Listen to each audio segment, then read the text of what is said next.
Hi everybody, it's Sheila the storyteller here again with another one of my tasty tales. Now today's story is a story you've probably all heard before. It's an old traditional tale, but it's very apt for this time of year. And usually when I tell this story to a live audience, I get them to join in with it, to become some of the characters in the story by wearing silly hats. But because I've not got you here with me this time, I'm going to have to wear all these silly hats myself. But there is a wee rhyme in the story, and I'd like you to join in with that. And if you do, you can maybe make a wee comment underneath telling me that you've joined in. Okay, here's the story. It was a beautiful spring day, just like today. And Grandad decided it was time he got the garden ready for all the planting he needed to do. Because Grandad always planted loads of flowers and vegetables in his garden every spring. But the first job he had to do was to clean out the garden shed after the winter. Everything had to be taken out, the floor swept, and then everything put back in again. But when he was doing that, he found right at the back in a corner an old seed packet. Now the writing had long since faded away, so he couldn't tell what had been in it. But he noticed that stuck right down in the corner there was one seed left, one quite big seed. So he showed it to Granny, and they decided that they would plant it anyway and see what grew. So that's what they did. They planted it in a little corner in the garden, and then they kind of forgot about it. But as the days went by and the weeks went by, this seed began to grow, and it grew and it grew and it grew until one day they saw that there in the corner of the garden was a Muckle Big Neep. Well, when Granny saw this Muckle Big Neep, she thought, I know what I could make for tea tonight. So she went and told Grandad that he had to go out and pull up that Muckle Big Neep. So Grandad put on his bonnet and he went out to pull up the Muckle Big Neep. He grabbed hold of the leaves and he pulled and he pulled and he sang, come on, come on, come on up, Muckle Big Neep, won't you come on up? But did that neep come up out of the ground? No, it did not. So Grandad went back into the house to get Granny.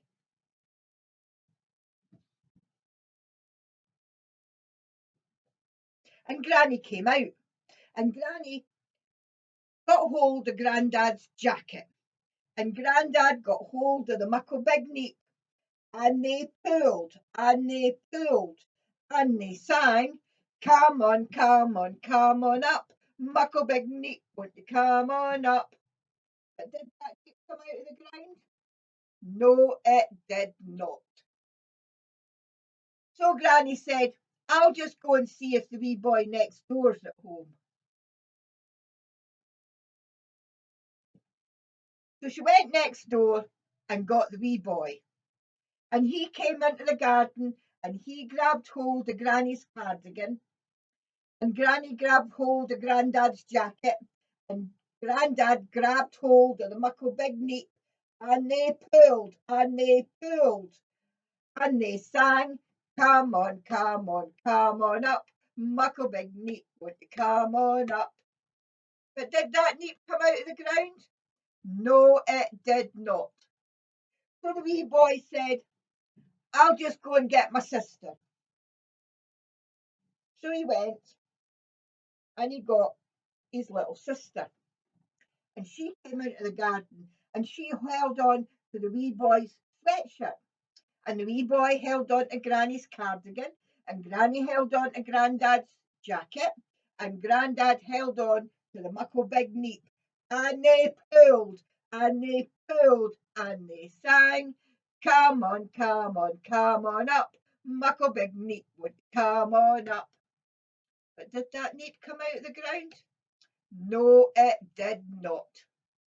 So the wee girl said, "I know, I'll go and get the dog." So she went and she got the dog. And the dog grabbed hold of the wee girl's trousers. And the wee girl grabbed hold of her brother's sweatshirt. And the wee boy grabbed hold of Granny's cardigan. And Granny grabbed hold of Grandad's jacket. And Grandad grabbed hold of the Muckle Big Neep.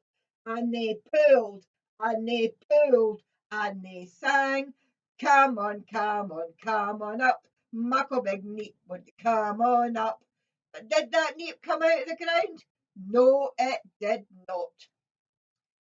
Now, it just so happened that sitting on the wall, watching all this, there was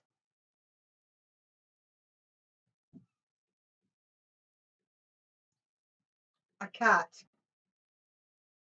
And the cat thought to itself, "This looks like fun."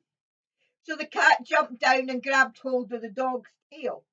And the dog had hold of the wee girl's trousers, and the wee girl had hold of her brother's sweatshirt, and the wee boy had hold of Granny's cardigan, and Granny had hold of Grandad's jacket, and Grandad took hold of the Muckle Big Neep, and they pulled, and they pulled, and they sang, "Come on, come on, come on up, Muckle Big Neep, would you come on up?"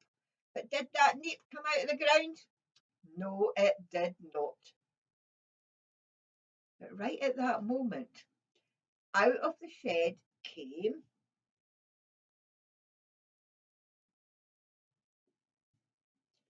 a wee moose. And the wee moose thought to itself, "Maybe I could help." So it scampered over and it grabbed hold of the cat's tail.